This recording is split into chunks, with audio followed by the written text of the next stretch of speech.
Bag'dod tumanidagi paxta dalalari har yilgidan barvaqt birin-ketin gulga kiryapti. Bu quvonchli xabar albatta, ammo g'alla maydonlaridan har kuni bundan-da quvonchli xabarlar tarqalmoqda. 70boy Hoji ota fermer xo'jaligining hatto markaziy Farg'ona cho'llaridagi yerlaridan bugun o'rtacha 60 sennerdan hosil o'rib olinmoqda. Tumanda shu kungacha 24 ta birikma otryad tuzilib, ularga shuncha kombaynlar ajratilgan edi. Kuni kecha lizingga olingan yangi ser unum kombayn ham yetib keldi va otryadlar soni 25 taga aylandi. Asr urug' ekilgan. Bu urug'da 1 yil oldin sinab ko'rganmiz. Hosildorligi 60 sentnerdan olganmiz o'tgan yil. Hammasi bo'lib turib 7 ta texnikamiz bor. Yuqori unumli katta texnikalarimiz bor. Newholden, qolgan chopiq traktorlarimiz bor. Xudo xolasa bu yil yana yangi Belarus texnikasini olmoqchimiz. Shu daromadlar hisobidan.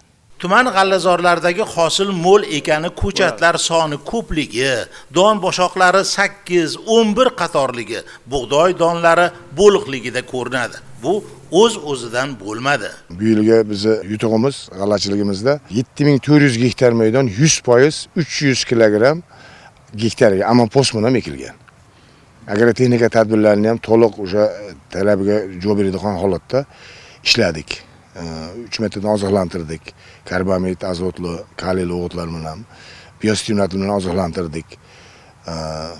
Zangga qarshi, o'tga qarshi, hasvaga qarshi ishlovlarni qildik. Mana natijada Xudoga shukr, mana bu yilda mana cho'l hududimizda turibmiz.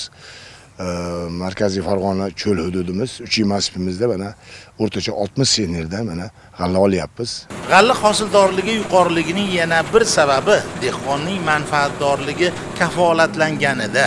Endi u shartnomadan ortiqcha donni o'z ixtiyori bilan o'zi istagan xaridorga va narxda sota oladi.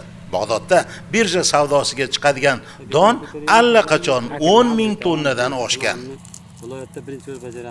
Bu yilda tumanimizda 20 ming tonna tavardon, 1300 tonna urug' bo'lib, 21300 tonna rejalashtirilgan. Shundan 651 tonna davlat buyurtmasi, 13440 tonnasi birja savdolarida fermerlarimiz qo'yib birja savdolarda sotadi. Fermer Ahrorjon bu yil yana bir sinovdan o'tyapti. Unga ilg'or fermerga o'tgan yili cho'lning eng chetidagi bir ahvolga tushib qolgan yerlarni qo'shib berishdi. Ammo Ahror Ochildinov kuchli iroda egasi edi. U mashaqqat bilan barcha muammolarni yengdi.